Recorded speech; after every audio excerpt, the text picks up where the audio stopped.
Hallo, mein Name ist Jorge und herzlich willkommen zu einem neuen Video auf meinem Kanal I Love Kuba. Heute habe ich wieder ein Interview für euch parat, nämlich Joanna von Querido Mundo habe ich im Interview.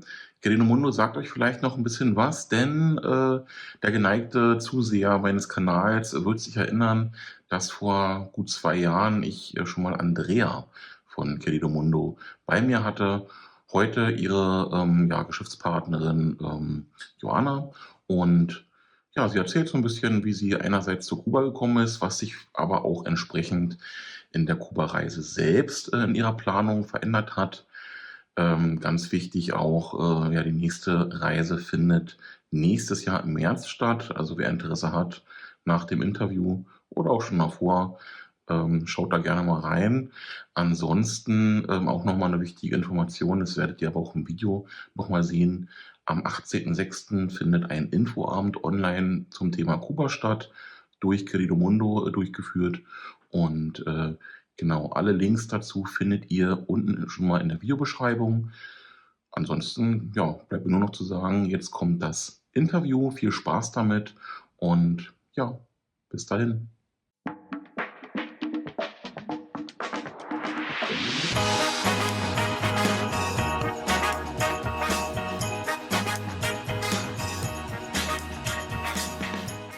Ja, hallo Johanna, wie geht's dir?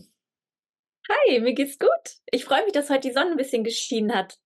Hier bei uns auch. Also ich wohne ja nördlich von Berlin und tatsächlich, der Himmel ist sehr blau und das gefällt mir. Oh, das freut mich, dass bei euch auch so ist. Ja, hier war die ganze Woche über relativ, also es war zwar regenfrei, aber relativ graues Wetter, dass man nicht so richtig wusste, ob es vielleicht jede Sekunde anfängt zu regnen. Und heute war aber Sonnenstrahlen. Ja, Sonnenstrahlen ist ja auch das, was uns so ein bisschen vielleicht auch vereint, wenn wir denn halt an die Ferne denken. Und auf deinem T-Shirt sieht man ja auch den Aufdruck Querido Mundo. Andrea, deine ja, Partnerin war ja schon mal bei mir. Ich habe vorhin mal nachgeguckt. Das ist ein bisschen über 2 Jahre her. Mhm. Also es war ja auch zu, ich glaube sogar, ja, war ja Pandemie-Hochphase Ja. letztendlich. Da seid ihr ja, glaube ich, ein Jahr frisch an den Start gegangen. Da waren noch nicht so viele Reisen passiert, aber da war einiges in Planung, unter anderem auch Kuba. Mhm. Und ja, mein Thema ist ja Kuba. Ihr bietet aber nicht nur Kuba-Reisen an. Jetzt habe ich schon ein bisschen zu viel erzählt vielleicht. Stell dich doch mal ganz kurz vor, Querido Mundo, Andrea, Joana, wer seid ihr überhaupt? Was macht ihr Ja, denn? sehr, sehr gerne. Erstmal heute vielen, vielen lieben Dank für die Einladung. Ich freu mich riesig, heute hier zu sein und mit dir über Kuba zu quatschen. Und Andrea und ich, wir schätzen dich sehr auch als Kuba-Experte. Das erstmal vorweg. Und ja, kurz zu mir. Ich bin Joanna Kruper von Querido Mundo Reisen. Das sind handgemachte Gruppenreisen nach Lateinamerika, selbstverständlich auch nach Kuba. Und ich habe Querido Mundo Reisen vor knapp 7 Jahren zusammen mit Andrea gegründet in Köln. Und Mhm. jetzt gibt es in Deutschland Gruppenreisen wie Sand am Meer, auch nach Lateinamerika. Allerdings sind die ein bisschen angestaubt. Guide mit Fähnchen, Hop-on, Hop-off-Busse und kaum Kontakt zur lokalen Bevölkerung. Ja. Und bei Querido Mundo auf der anderen Seite reisen wir wie mit einer Gruppe von Freunden, also unter dem Radar. Wir mischen uns unter das Volk und wir haben auch viele Orte abseits der ausgetretenen Pfade. Und unsere Queridos, so nennen wir unsere Kunden, die Mhm. schätzen es sehr, dass wir jeden Einzelnen persönlich behandeln. Bei vielen Reisebüros leider ist man nur eine Nummer im System und dass die Reise individuell ist, trotz Gruppe. Also man hat sehr, sehr viel Freizeit, kann seine eigenen Reiseträume erfüllen. Und Andrea und ich sind riesig stolz darauf, dass wir eine Community von Gleichgesinnten ja, geschaffen haben in den letzten Jahren. Es sind viele Freundschaften fürs Leben entstanden während der Reisen. Es ist sogar ein Liebespaar hervorgegangen, ja, Wow. das genau vor einem Jahr zusammengezogen ist. Und ja, darauf sind wir riesenstolz. Querido Mundo bedeutet übersetzt geliebte Welt oder liebe Welt. Und das Liebevolle, das zieht sich durch alles durch, was wir tun. Unsere Mission ist es, Menschen zu verbinden, dass unterschiedliche Kulturen sich auf Augenhöhe begegnen und dadurch dass sie sich besser verstehen, einander respektieren und friedvoll zusammenleben. Und deine Zuschauer, die können uns finden auf Google ganz einfach unter Querido Mundo Reisen. Einfach eingeben bei Google. Ich habe es mal mitgebracht, weil es oft falsch geschrieben wird. also Querido Mundo Mhm. Reisen, einfach bei Google eingeben. Ihr könnt euch auch gerne die Bewertungen durchlesen. Wir sind sehr stolz darauf und sehr dankbar auch dafür. Dann natürlich auf unserer Webseite www.queridomundo.de und auf Facebook, Instagram und YouTube unter @queridomundoreisen.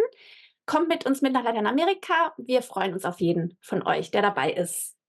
Das hört Genau, sich das war super die an. kurze Vorstellung. Und dann brauche ich, also ich werde sowieso alles unten unter dem Video nochmal in den Informationen hinterlegen. Super. Also dann brauchen wir bloß noch raufklicken und erspart sich dann noch die Suche. Mhm. Na, vielleicht, welche Reiseziele insgesamt habt ihr denn bisher im Angebot oder ist schon vielleicht eine Erweiterung geplant, Mhm. die zeitnah umgesetzt werden soll? Wie sieht's denn damit aus? Ja, also wir haben aktuell 4 Reiseziele. Wir haben Kuba selbstverständlich, da bin ich auch die Reiseleiterin. Wir haben Kolumbien, das war unser allererstes Reiseziel, als wir 2018 unsere erste Gruppenreise gemacht haben. Dann haben wir Mexiko, da ist ja Andrea Expertin für, und wir haben die Andenreise. Das sind 3 Länder in einer Reise, die Highlights von Bolivien, Peru und Chile. Und als neues Reiseziel haben wir Argentinien geplant, weil das gerade viel nachgefragt wird.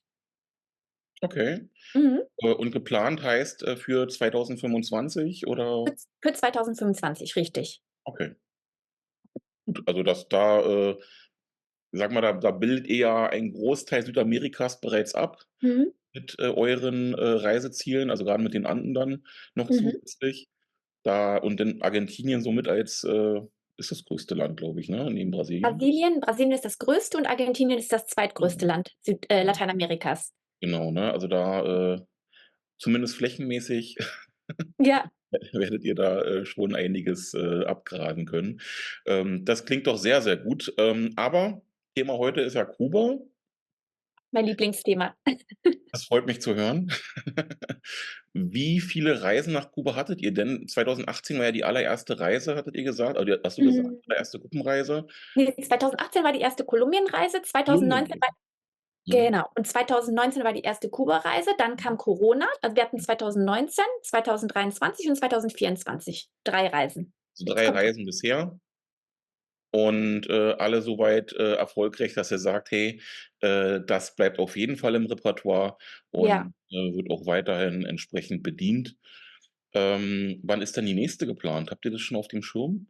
Ja, die nächste ist im März. Also, wir waren jetzt dieses Jahr im März, da und jetzt wieder im März. Es ist 'ne super Reisezeit, weil man sagt, Kuba ich meine, von Mai bis Oktober, November ist ja die Hurrikansaison. Das heißt, Mhm. da besteht das Risiko. Ist natürlich nicht so, ich fahre da jetzt hin oder ich habe jetzt 'n Hurrikan, aber es besteht eben das Risiko. Und, und ich fand den März immer auch vom Klima her 'ne super Reisezeit. Das stimmt. Also, der März ist halt, nicht zu warm, nicht zu kalt. Mhm. Kalt ist eh 'n bisschen, ne? Aber, zumindest ist es halt sind noch keine 35, 40 Grad, Ja. und, man, ich sage mal, überlebt, das Klima ganz gut. Im Mhm. Sommer sieht's dann halt, teilweise schon 'n bisschen, knackiger aus, grade im Osten Kubas, wo es dann gefühlt, noch knackiger ist. Ja, genau. Aber, Die nennen das ja, ja auch Feuerland, ne, da bei ja, Santiago. ja, ja, da brennt die Erde, stimmt. Mhm. Aber speziell auch zu den Hurricanes hatte ich, auch tatsächlich in den letzten Wochen wieder vermehrt Anfragen, wie's aussieht, Mhm.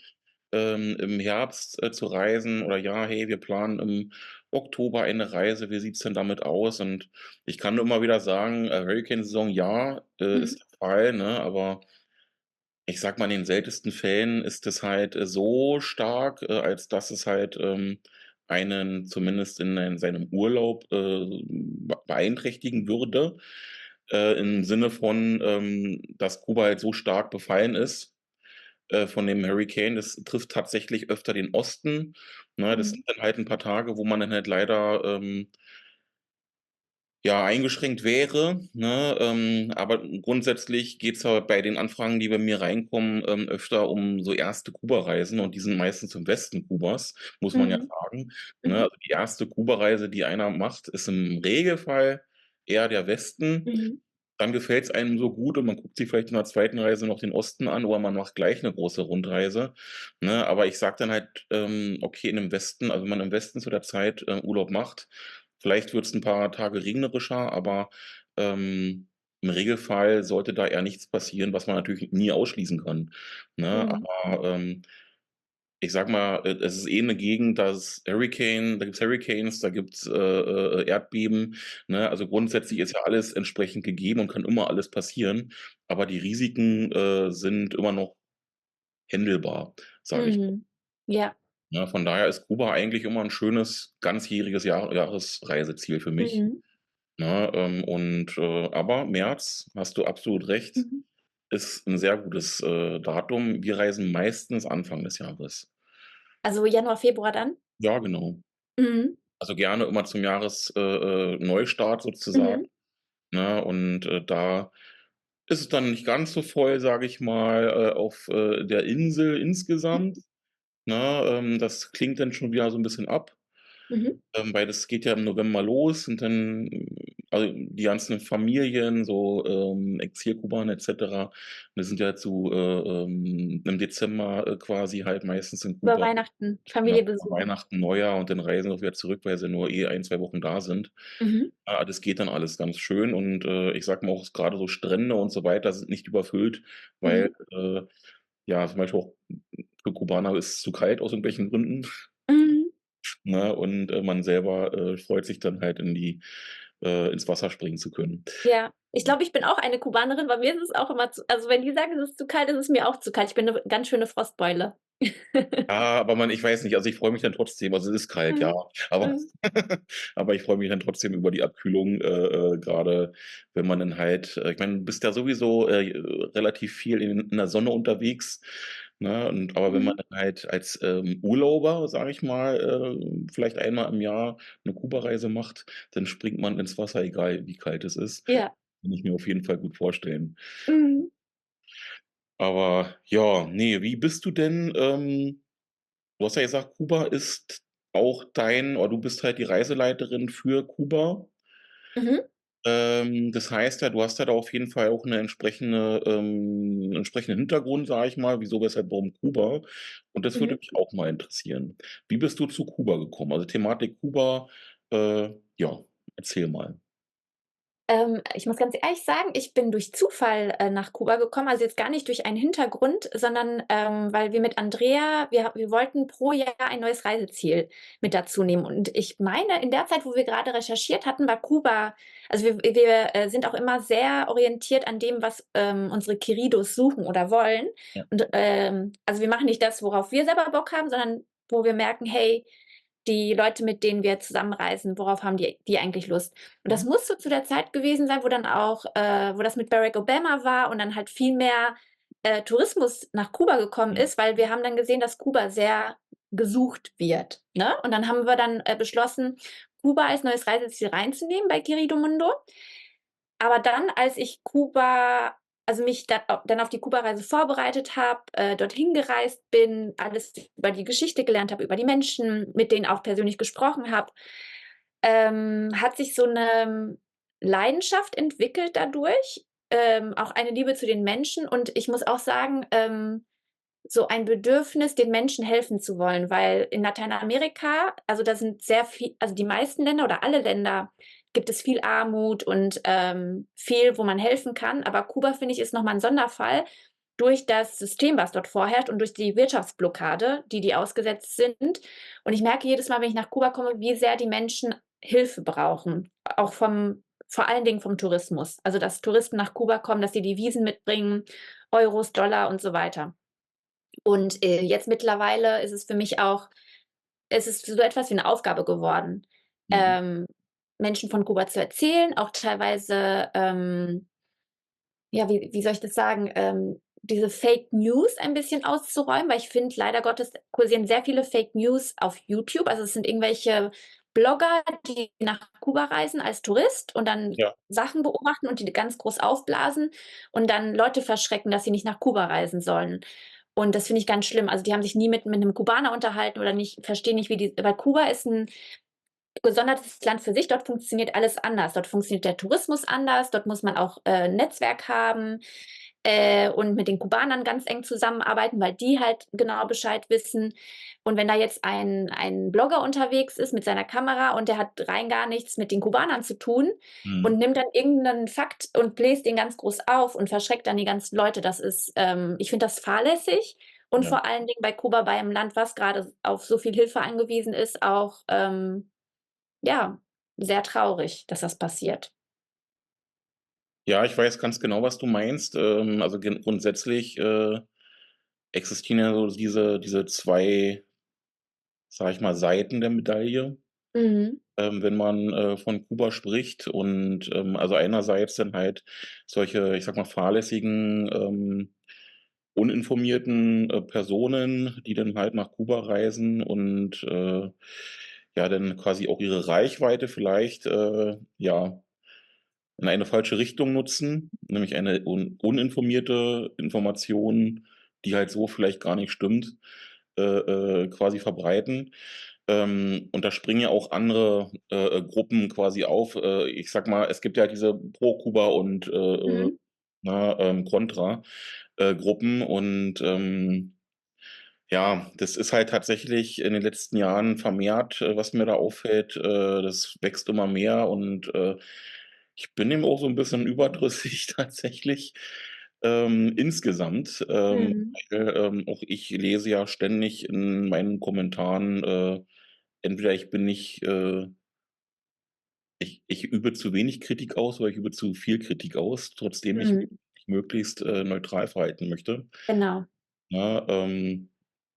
Weil ich sage mal, es gibt halt, immer, ich sage mal, mehrere Wahrheiten, ne? Und da muss man dann halt, ja, so ein bisschen sich außen vor lassen, wenn man nie, alle Informationen kennt, ne? Genau. Ja, und bei mir ist es genauso wie bei dir. Ich bin auch neutral, was die Politik angeht und will da auch mich überhaupt nicht einmischen. Weder in das eine Lager noch in das andere Lager. Mir geht es einfach nur um die Menschen vor Ort. Also um die Menschen, die auf Kuba leben, die Familien, die da auch seit paar Jahren ist es denen erlaubt, ihre eigenen Geschäfte zu betreiben, sei es mit Casas Particulares, mit eigenen Unterkünften, oder mit privaten Restaurants, dem Paladares, wo die kochen können für Touristen. Es gibt auch Guides oder Oldtimer-Fahrer, die privat arbeiten. Und es gibt aber auch top ausgebildete Leute, Rechtsanwälte, Ärzte und so weiter, die Koffer in dem Bus laden, weil sie damit in der Lage sind, Devisen zu verdienen, die wiederum etwas wert sind. Und deren eigene Währung ist abgewertet und nichts wert. Man kann dafür nicht viel kaufen. Und mir geht es um die Menschen, mir geht es um die Familien und ja, und da ist ein Missstand da und man kann als Tourist helfen. Man muss auch sagen, gerade ihr mit, euren speziellen Reisen helft da, denke ich, noch mal auf eine ganz andere Weise. Du hast es ja gerade angesprochen, grade durch Casa Particulares, denn ihr übernachtet ja primär in Casa Particulares, Mhm. richtig? Ähm, Eigentlich nur, mhm, also zu 90%. Wir sind an einem Ort nur 2 Tage, da sind wir in einem Hotel, mhm, aber sonst sind wir nur in Casas Particulares, was ich auch jedem empfehlen kann, weil sowohl die Qualität als auch der Service in Casas Particu und der Preis, also der Preis ist günstiger als in staatlichen Einrichtungen, also Hotels. Die Qualität ist viel besser, weil die Familien sind motiviert, natürlich einen guten Service zu leisten, weil die dafür Geld bekommen. Und in staatlichen Institutionen ist es oft auf Kuba so, dass die Menschen unmotiviert sind, weil die verdienen einen kleinen ähm, fixen Betrag, den alle gleich verdienen. Und ob die jetzt gute Arbeit machen oder schlechte Arbeit, ist für viele dann egal. Und die verstehe. sind unmotiviert und das merkt man dann auch.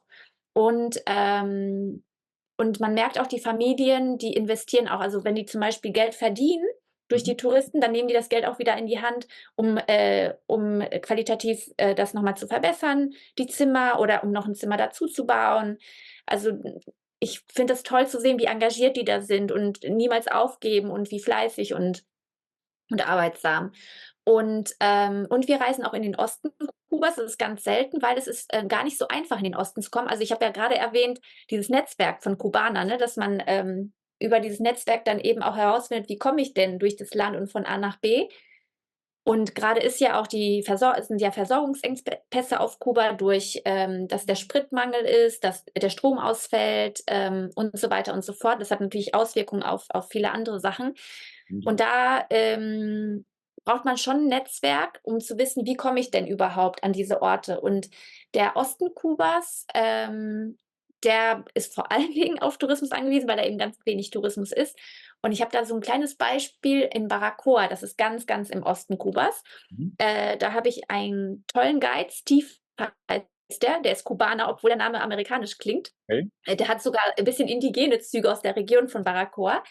Und der hat mich diesmal gebeten, ob ich ihm ein Handy kaufen könnte und mitbringen könnte. Und auch noch Medikamente für seinen Vater, der erkrankt ist, Vitamin B irgendwas, hat er mich drum gebeten. Und das habe ich ihm auch mitgebracht. Und heutzutage schickt er mir Videos, er ist sehr fleißig und sehr eifrig und er schickt mir heutzutage Videos mit seinem Handy, wie er Videos dreht von seinen Touren und dann darüber Social Media macht und eben auch die Super. Werbetrommel rührt für sein kleines Business Ja, eben im klar. Tourismus. Ja. Ja, und das sind halt so Geschichten, die mein Herz füllen und wo ich spüre am Ende des Tages, die Arbeit, die wir machen, die berührt Menschen, die berührt Familien. Ja, das ist mir Eine ganz Wirkung. wichtig. Bitte? Sie hat eine Wirkung, Ja. ne, Mhm. letztendlich. Aber ist doch schön, ne? Also, wenn, mit so einem, ich sage mal, für uns vielleicht kleinem Geschenk, dass da dann halt, ganz andere Sachen umgesetzt werden können. Also, sei es halt einfach Eigenwerbung, wie Mhm. man halt, sonst, gar nicht die Möglichkeit dazu hätte. Mhm. Und grade heutzutage mit Social Media ist es ja einfacher als, noch vor ein paar Jahren, sich selbst eine kleine Reichweite aufzubauen und sich selbst ein kleines Netzwerk aufzubauen. Und, da, sind die Kubaner tatsächlich sehr, sehr stark drin, wenn ihnen die Mhm. Möglichkeit dazu gegeben wird, ne? Und da sind dann halt so 'ne Sachen halt, Gold wert. Ja, und auch dieser Effekt, dieser Multiplikator der Gruppe, weil bevor wir nach Kuba fliegen mit der Gruppe, also ich war zum Beispiel letztes Jahr mit 12 Leuten unterwegs und dann hat jeder Geschenke mitgenommen, sei es jetzt Buntstifte oder Malbücher für die Kinder, Süßigkeiten, kleine USB-Sticks, Kugelschreiber sogar, Medikamente, Paracetamol wird viel auch nachgefragt. Und jeder hatte da dann für jeden Ort die Tütchen, aber vor allen Dingen dann im Osten Kubas, wie gesagt, wo wenig ankommt, haben die sich da so gefreut darüber. Und dann für Andrea und mich, dass wir dann eben über die Gruppen das auch multiplizieren können, die Hilfe. Aber das ist doch sehr, sehr schön und grad also 12 Personen ist ja eine richtig große Gruppe, Mhm, ne? Also, man reist also ich kenne einige andere, die halt mit weitaus weniger reisen. mhm, Also 12 ist ja dann doch schon.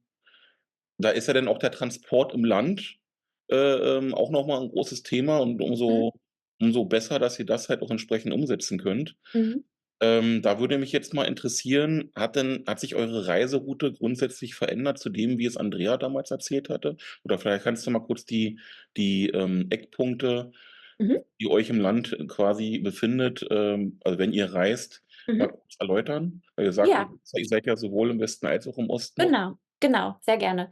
Genau, also wir haben im Westen sind wir natürlich in Havanna, Mhm. Retro-Flair, dann in Trinidad, das ist eine wunderschöne Kolonialstadt mit Bonbonfarben, die sieht aus wie in der Zeit stehen geblieben. Die war auch, sagt man, so 200 Jahre eingefroren, wo da die Pferdekutschen durchlaufen und auch aber nur 7 Kilometer bis zum Karibikstrand, wo man von der Hitze auch entfliehen kann.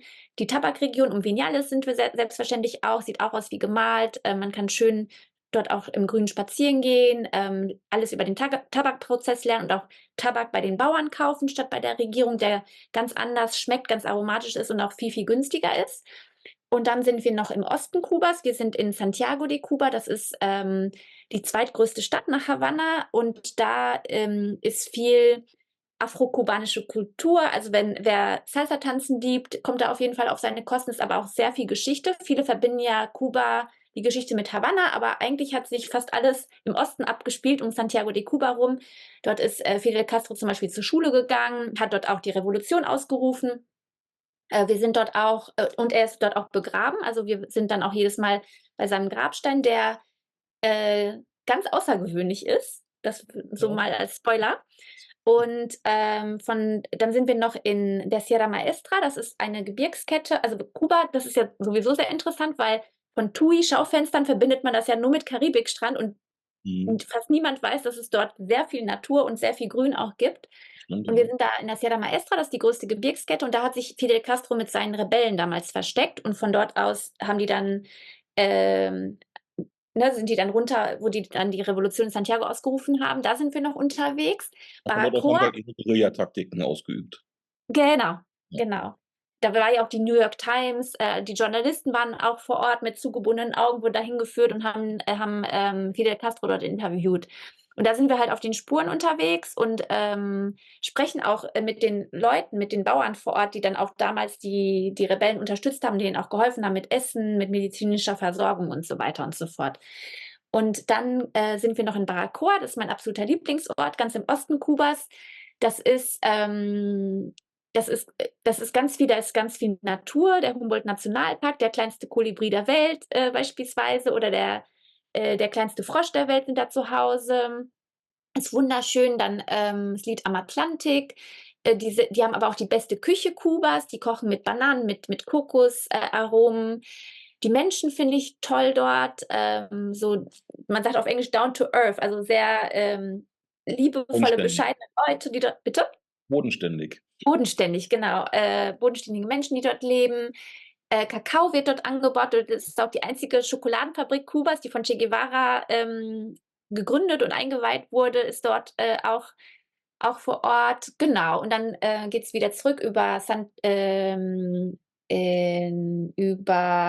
Mhm. Santa Clara. Das ist die Stadt, das ist so eine Studentenstadt, junge, coole Stadt, aber eben bekannt für Che Guevara, weil er dort den berühmten Zug aufgehalten hat, was Mhm. auch wichtig war für die Revolution, weil die dann ihre Waffen besorgt haben. Und dann geht es weiter in die Karibik, nach Cayo Santa Maria, wunderschöner Karibikstrand, und dann über die Tabakregion zurück nach Havanna. Und du hattest ja gefragt, ob wir was verändert hatten an der Route. Also wir haben Santa Clara mit dazu genommen, weil wir gemerkt haben, dass es interessant ist für die Queridos durch die Geschichte und Ja. weil es auch schön auf dem Bitte?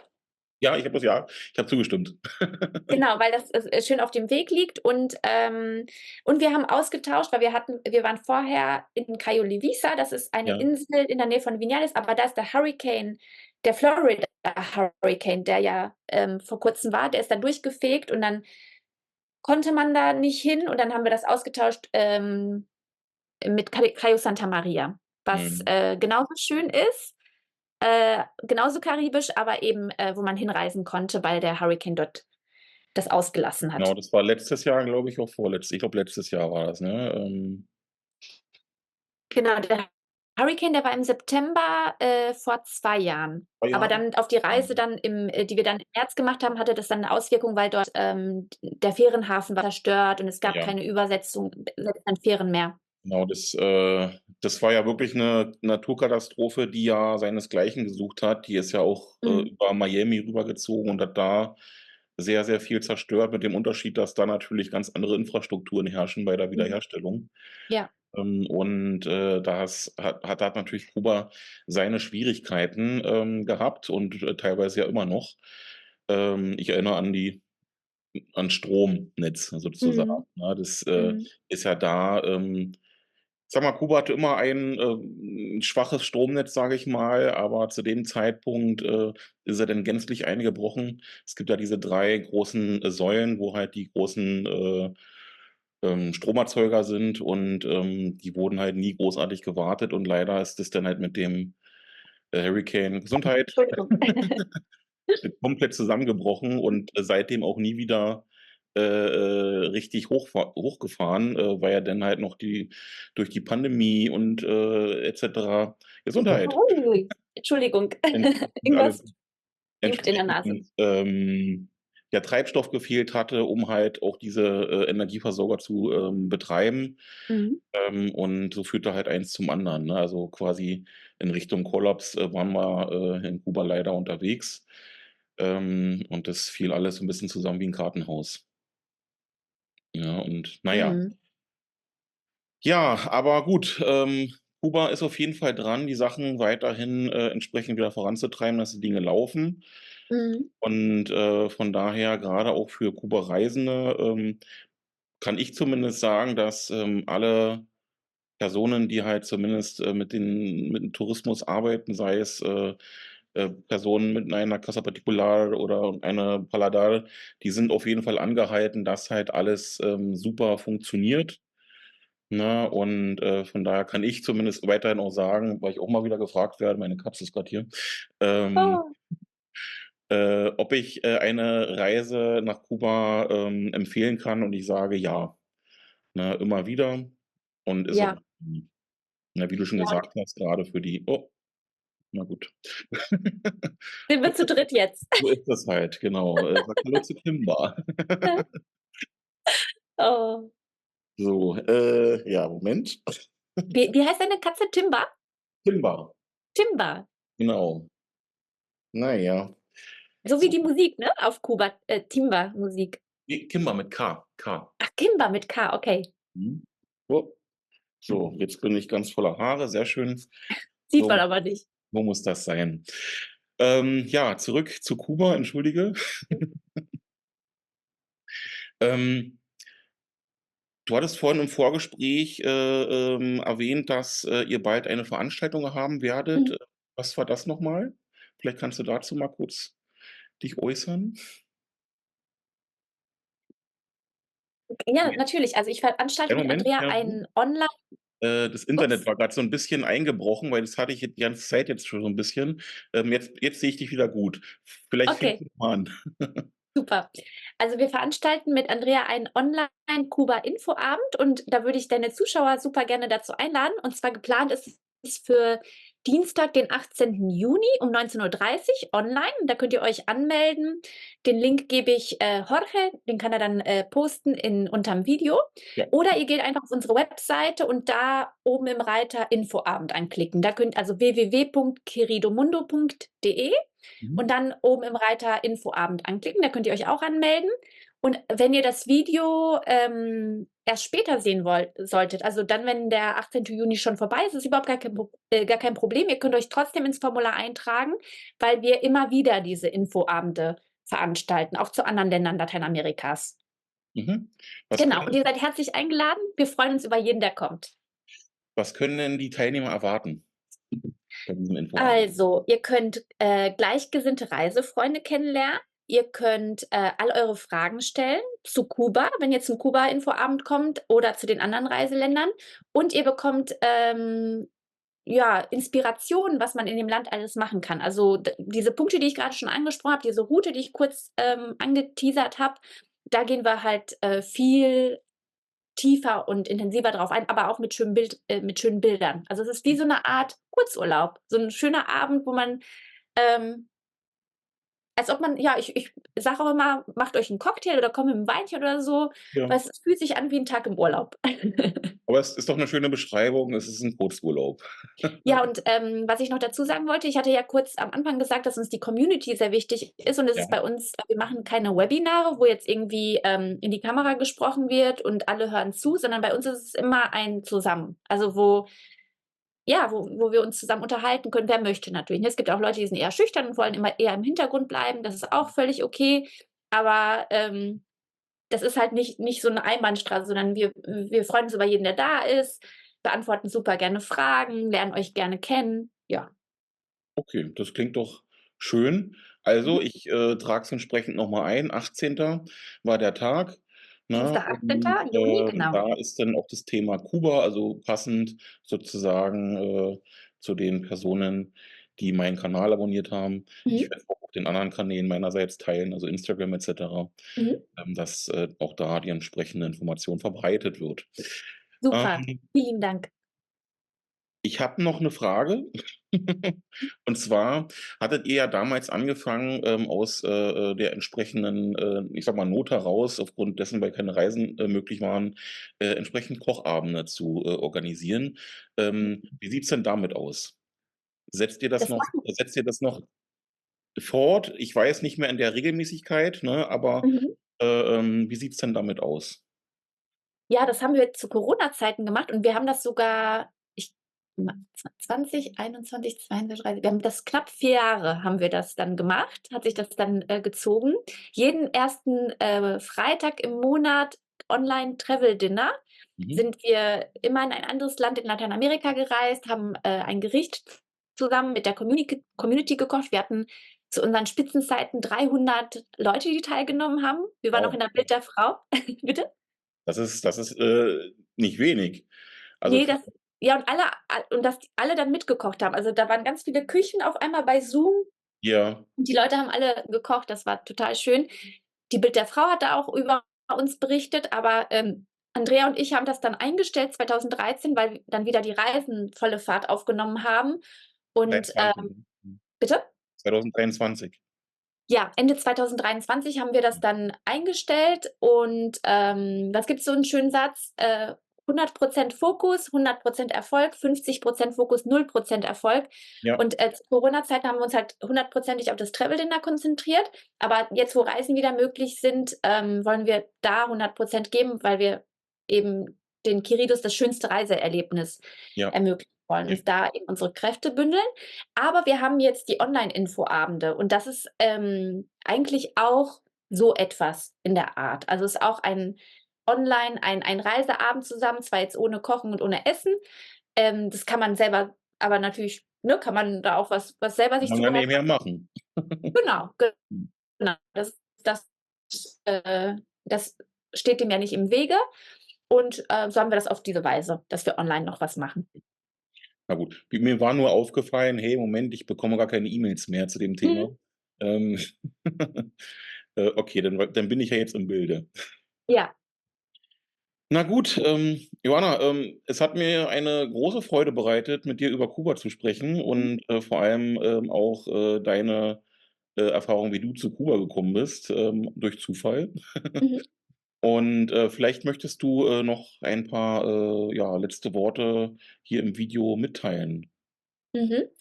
Ja, ich wollte mich, noch mal bei dir bedanken, Jorge, weil ich finde die Arbeit, die du machst, sehr wertvoll. Also, wir schauen uns auch jeden Monat schauen wir uns deinen Kuba-Überblick an. Was ist weil das verändert sich ja die ganze Ja, Zeit, die Situation und, dass du dich da engagierst und uns alle auf dem Laufenden hältst. Ich Dankeschön. finde deine ja, das muss man mal ausgesprochen haben. Ich wollte noch mal die Community anregen, dass sie dich auch immer unterstützen, soweit sie können. Also, wenn sie nach Kuba reisen, dass sie, die Tourismuskarte beispielsweise bei dir bestellen. Du hast ja auch Kaffeeprojekte und vieles mehr, dass wir dir das auf diese Art und Weise auch zurückgeben können, die ganze Arbeit, die du dir machst. Und was mir sehr am Herzen liegt, ist, dass wenn ihr Lust auf Kuba habt, dass ihr dorthin reist und euch nicht von irgendwelchen YouTubern, die Fake News verbreiten. Ich könnte jetzt noch 'ne Stunde hier quatschen über Fake News. Zum Beispiel, hat meine Schwester mal zu mir gesagt: „Ich fahre nicht nach Kuba, weil da kostet eine Scheibe Käse 40 €." Und natürlich ist da was dran. Das ist 'ne Halbwahrheit. Es ist was dann dran, dass Käse auf Kuba 'n Luxusgut ist und auch teuer ist, aber man fährt nicht nach Kuba, um Käse zu essen. Man kann dort wunderbar das essen, was die Einheimischen essen, ein Gericht mit frischem Hühnchen, mit frischem Salat, mit Reis dazu, was sehr, sehr lecker ist und ganz, ganz viele andere Sachen. Und das ist vergleichsweise auch sehr günstig zu anderen Ländern in Lateinamerika heutzutage. Also, wir haben dort, für so ein Tellergericht, im Schnitt um die 2.500 Pesos bezahlt. Das sind so 7, 8 €, wenn man das Geld mit den Einheimischen wechselt. Mhm. Und da gibt es halt noch ganz, ganz viele andere Fake News, die kursieren. Deswegen, also, wenn ihr Lust auf Kuba habt, möchte ich alle ermutigen, dort auch hinzureisen. Ihr werdet sehr, sehr viel Gutes tun, vor allen Dingen, wenn ihr bei Einheimischen übernachtet, wenn ihr in Paladares essen geht, wenn ihr einheimische Guides direkt bucht, ohne dass es über irgendwelche staatlichen Agenturen geht. Ja. Dankeschön. Dann, bleibt mir da gar nicht viel mehr zu sagen, außer, ja, besucht, gerne auch, die Seite von Querido Mundo. Ich verlinke alles noch mal entsprechend. Website, Instagram, ich glaube, YouTube-Kanal habt ihr ja auch. Also, Ja. alles, wird entsprechend verlinkt, damit ihr entsprechend auch, von, ja, den Leuten, die mich abonniert haben, gut auffindbar seid. Mhm. Und ich schicke dir gleich für den Infoabend schicke ich dir den Link, Ja, zu dem genau. Anmeldeformular. Mhm. Perfekt. Genau, den Infoabend am 18.06. Genau. Okay, dann, Dankeschön und adios. Sehr gerne. Adiós, queridos. Tschau.